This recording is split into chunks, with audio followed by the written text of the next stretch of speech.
إن في خلق السماوات والأرض واختلاف الليل والنهار لآيات لأولي الألباب.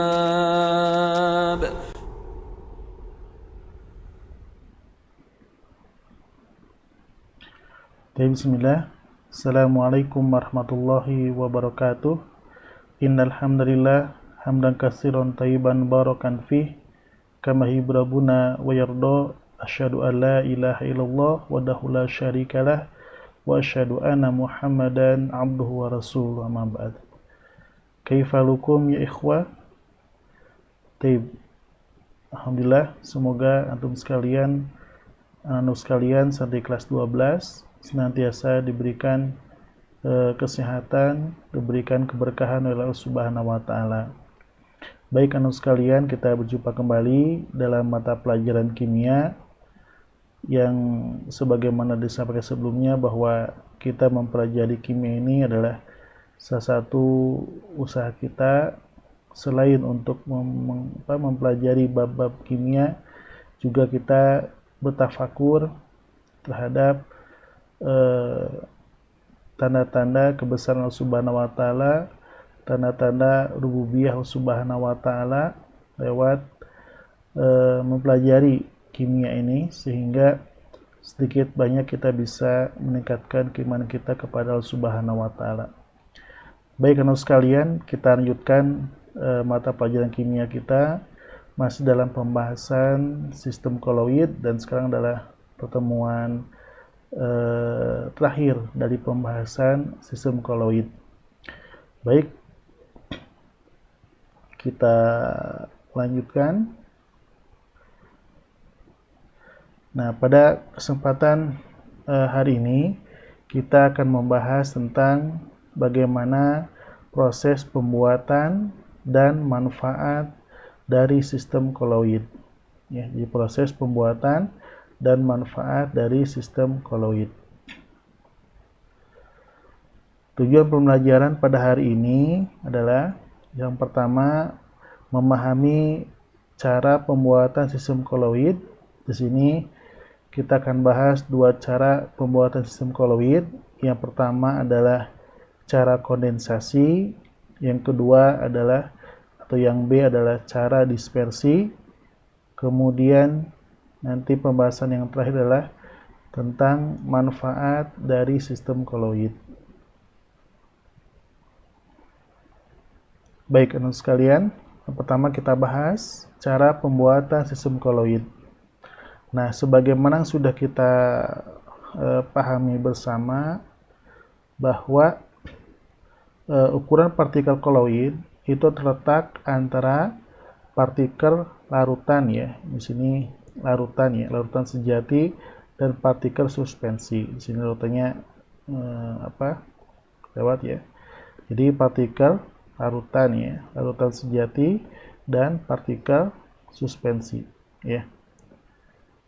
Nah, maka dari sifat koloid ini, dari ukuran partikel ini, maka dalam pembuatan sistem koloid itu ada dua cara.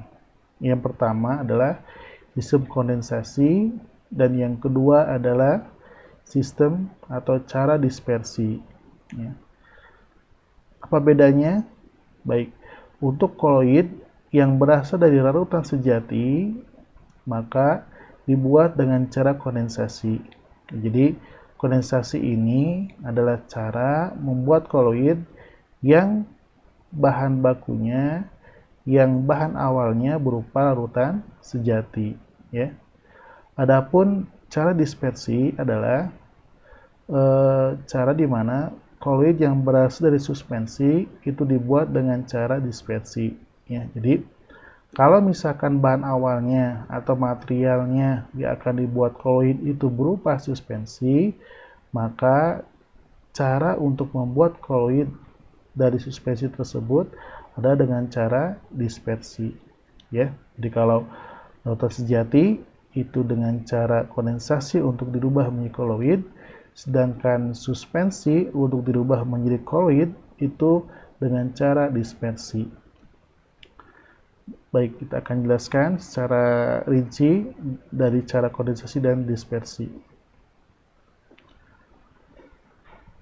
Baik, yang pertama adalah cara kondensasi. Nah, cara kondensasi ini itu ada dua cara ya. Yang pertama adalah cara kimia ya, yang kedua adalah cara fisika. Gimana? Untuk cara kimia ya, itu ada 4 cara ya, ada 4 teknis ya. Yang pertama adalah reaksi redoks, reaksi reduksi oksidasi. Yang kedua adalah cara hidrolisis. Yang ketiga cara substitusi. Yang keempat adalah dengan cara reaksi pengendapan. Jadi ada 4 kondensasi dengan cara kimia. Adapun kondensasi dengan cara fisika itu yang pertama dengan cara pengembunan uap, yang kedua dengan pendinginan, yang ketiga dengan penggantian pelarut. Ya, ada 3 cara. Baik, saya akan jelaskan ya untuk sekalian secara rinci dari cara kondensasi secara kimia dan kondensasi secara fisika.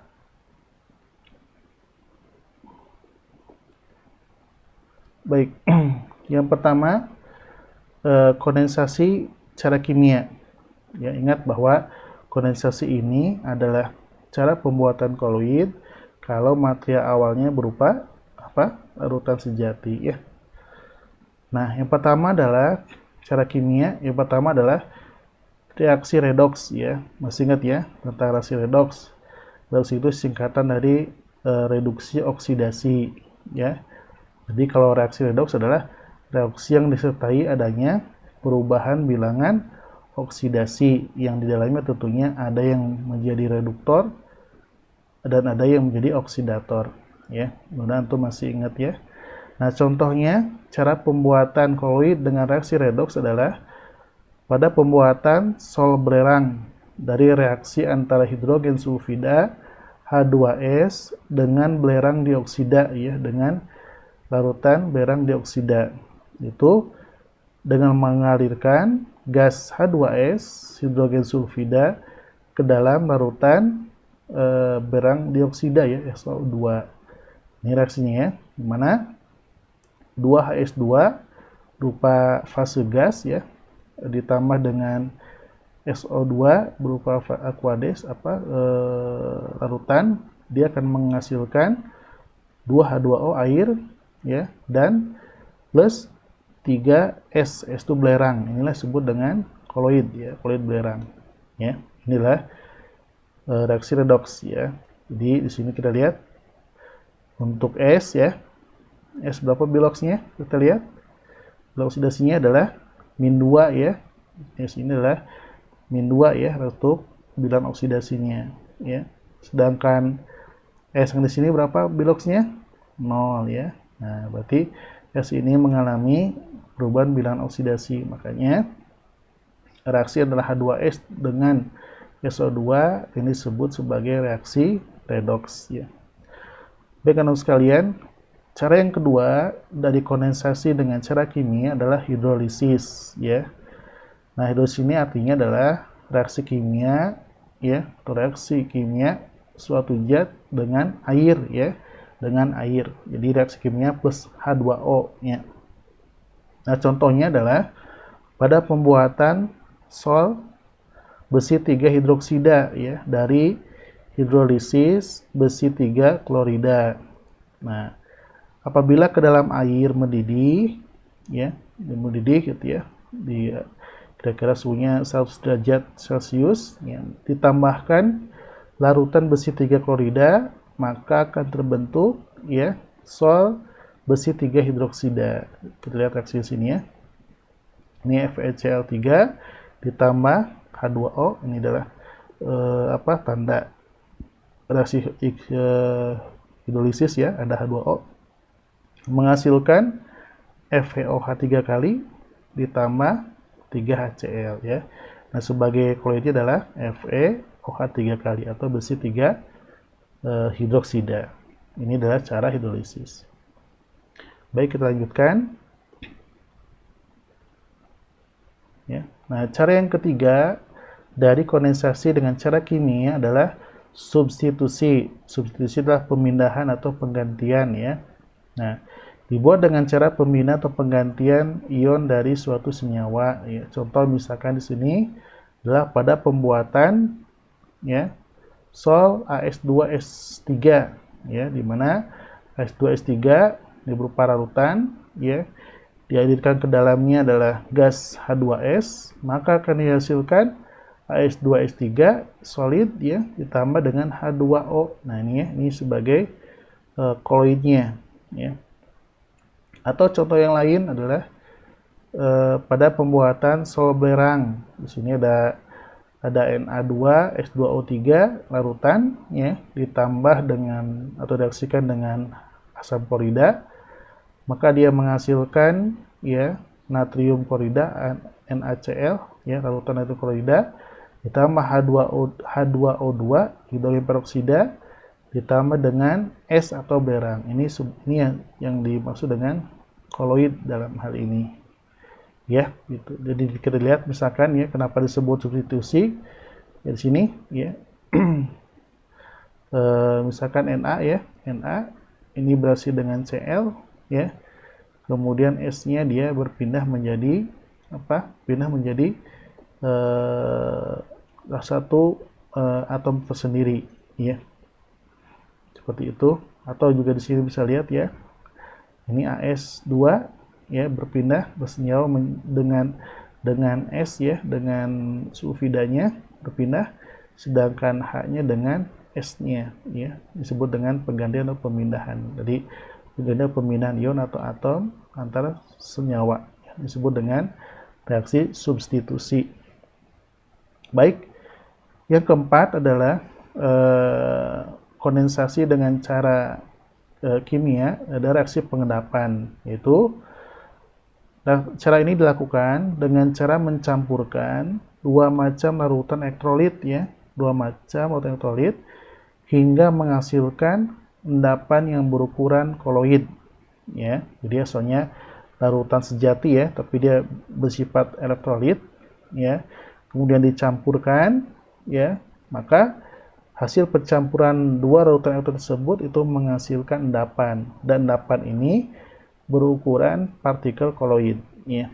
Contoh misalkan dalam pembuatan sol AgCl, di mana sol AgCl dibuat dengan mencampurkan perak nitrat ya, encer, dengan larutan asam klorida encer atau dengan larutan natrium klorida encer. Sini reaksinya kita lihat. AgNO3, larutan AgNO3 ditambah larutan HCl, maka akan menghasilkan AgCl ya, ini berupa sol ya, ini koloidnya, ditambah dengan HNO3 asam nitrat. Atau di sini AgNO3 larutan ya, ditambah larutan NaCl menghasilkan AgCl, sama ini koloidnya ini ya, AgCl ditambah dengan natrium nitrat ya. Ini bedanya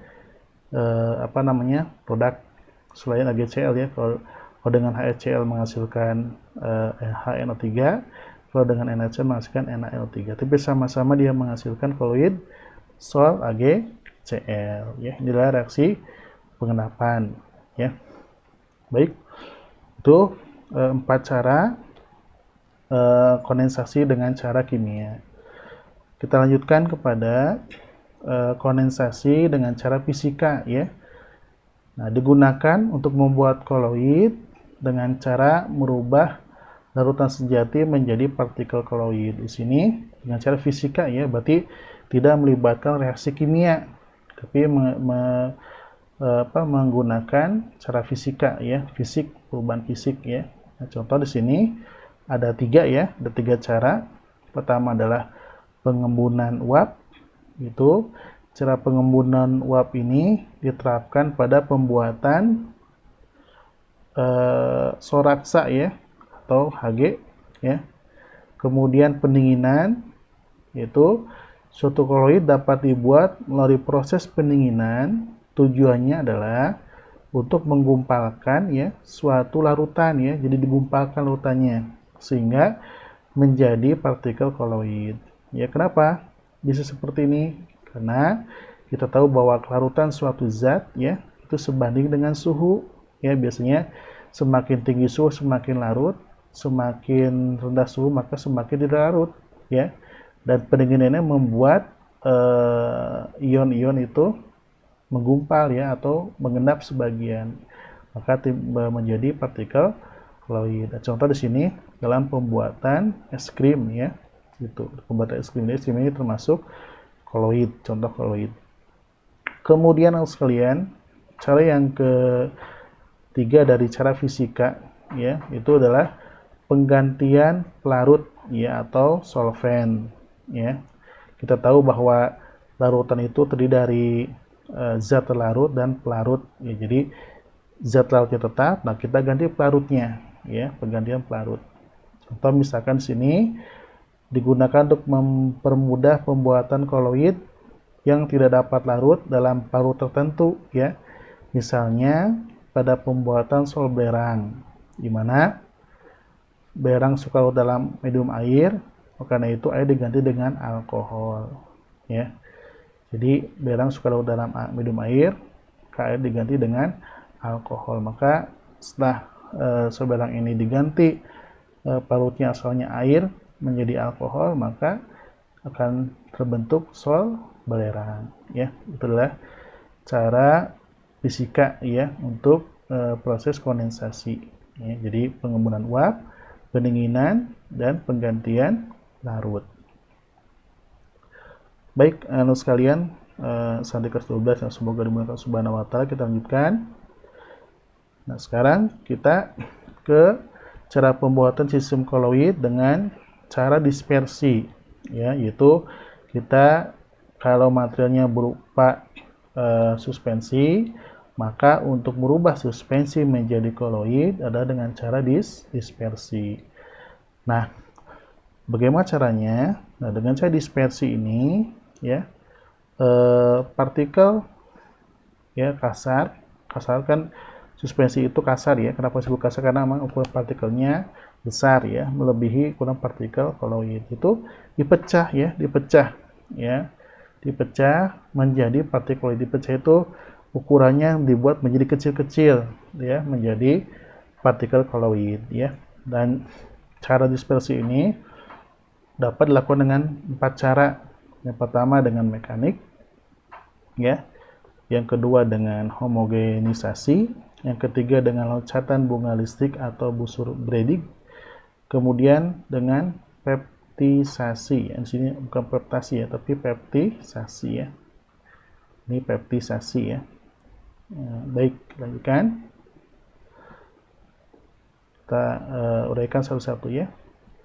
Baik, yang pertama adalah cara mekanik ya. Cara dispersi yang pertama adalah cara mekanik ya, yaitu menurut cara ini butir-butir kasar itu digerus ya. Digerus itu misalkan pakai lumpang ya, kalau di rumah pakai coet gitu ya, dengan penggiling koloid sampai diperoleh tingkat kehalusan tertentu ya.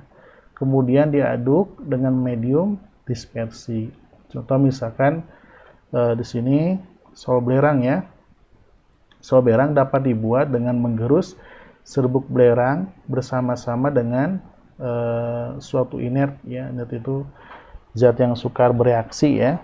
Artinya nanti setelah dicampur dengan belerang ini tidak bereaksi. Contoh misalnya gula pasir, kemudian dicampurkan dengan air. Jadi misalkan serbuk belerang, kemudian dicampurkan dengan gula pasir, kemudian digerus ya, dicampurkan, kemudian dimasukkan ke dalam air, kemudian diaduk, maka akan terbentuk partikel koloid belerang menjadi sol belerang ya. Kemudian yang kedua adalah cara homogenisasi. Di sini cara homogenisasi ini adalah ya, cara yang digunakan untuk membuat suatu zat menjadi homogen dan berukuran partikel koloid. Misal ya, pada pembuatan koloid jenis emulsi ya, seperti misalkan susu ya. Ya, pada pembuatan susu misalkan ya, susu dengkol ya, susu serbuk ya. Misalkan ya, itu partikel lemak pada susu diperkecil hingga berukuran partikel koloid. Jadi susu, misalkan susu dengkol serbuk kita aduk, maka akan terbentuk nanti partikel koloid susu ya, seperti itu ya. Itulah homogenisasi. Baik, kita lanjutkan. Nah, yang ketiga adalah di cara dispersi ini adalah cara busur Bredig ya, atau loncatan listrik ya. Nah, cara busur Bredig ini biasa digunakan untuk membuat sol-sol logam ya, sol-sol yang dari bahan logam ya.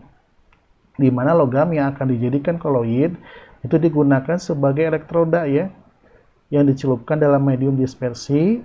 Di sini misalkan ya, di sini ada elektroda, ini elektroda ya, juga elektroda ya. Nah, ini biasanya logam-logam yang akan dibuat koloid ya. Kemudian dari sini ada medium medium dispersi sini ya. Nah, sini medium dispersi. Kemudian elektroda ini kita sambungkan dengan arus listrik ya, arus listrik. Maka nanti elektroda ini, yang dari logam ini akan panas ya, dan panas ini akan membuat logam ini menjadi menguap ya, menguap karena saking panasnya, maka logam ini menguap dan uap logam ini akan terdispersi di dalam medium pendispersi ini ya, dan akan menjadi partikel koloid ya. Contoh misalkan pembuatan sol emas atau sol platina. Kalau pembuatan sol emas berarti yang di elektroda ini adalah berupa emas ya, AU ya, AU misalkan sini ya, nah, berupa emas ya. Atau kalau misalkan kita ingin buat sol platina, maka di sini adalah platina ya, berarti PT ya, platina ya, nah, seperti ini ya. Kemudian cara yang keempat dari cara dispersi adalah cara peptisasi, di mana cara peptisasi ini adalah pembuatan koloid dari butir-butir kasar atau dari suatu endapan dengan bantuan suatu zat pemeptisasi atau pemecah ya. Zat pemeptisasi ini memecah butir-butir kasar menjadi butir-butir koloid ya. Contoh misalkan pembuatan sol agar-agar ya, agar-agar yang bisa kita makan ya. Kan misalnya itu dari tepung ya, tepung agar-agar kalau kita beli di warung itu kan berupa tepung ya, dan tambah ke dalam air mendidih ya. Nah, maka akan terbentuk sol agar-agar. Jadi air ini sebagai pemecah ya, air ini sebagai pemecah tepung agar-agar.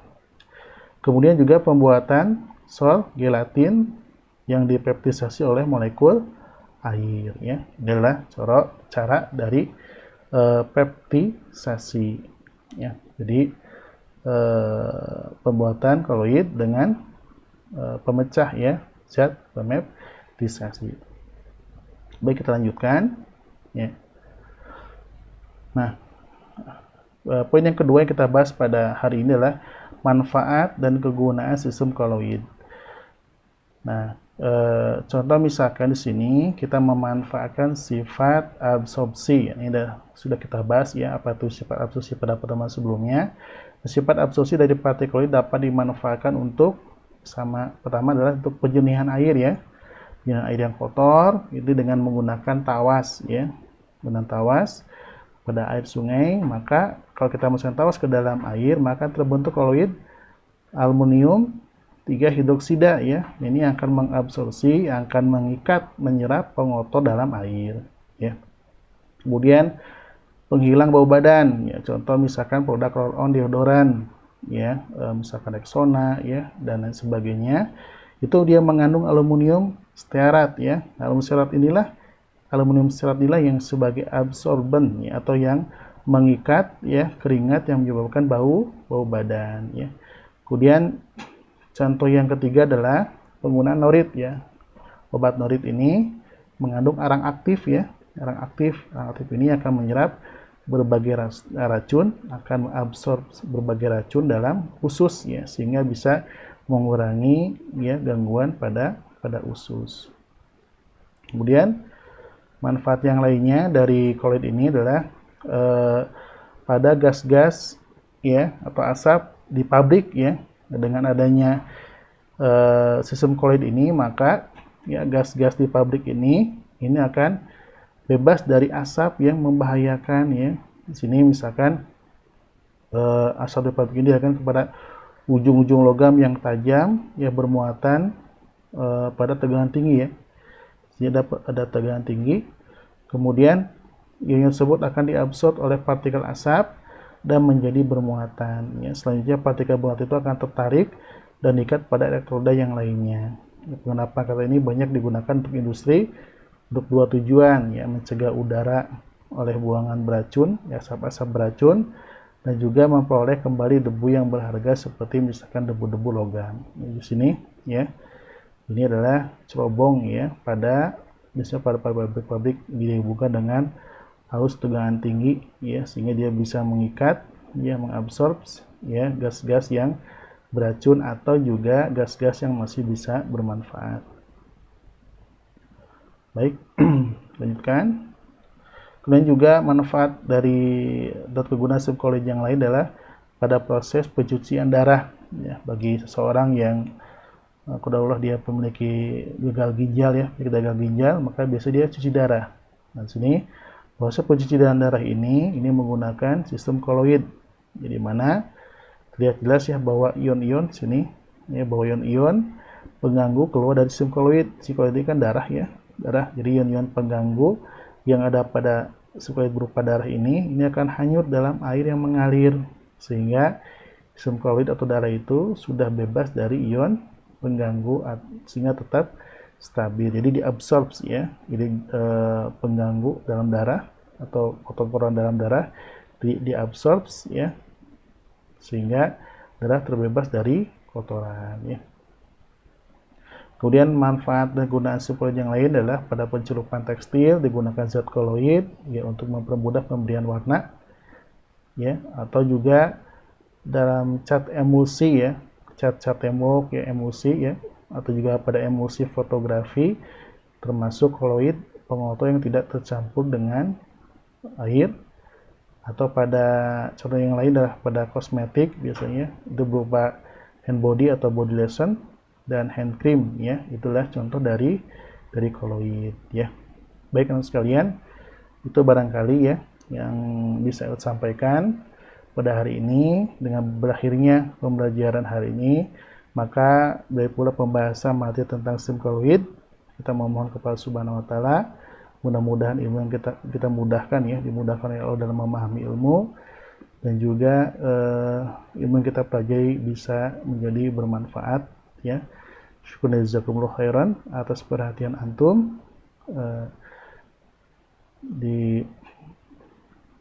Diakhiri dengan bukatul majlis, wambika syudailailah anta astagfiruka wa atubu ilaik. Assalamualaikum warahmatullahi wabarakatuh.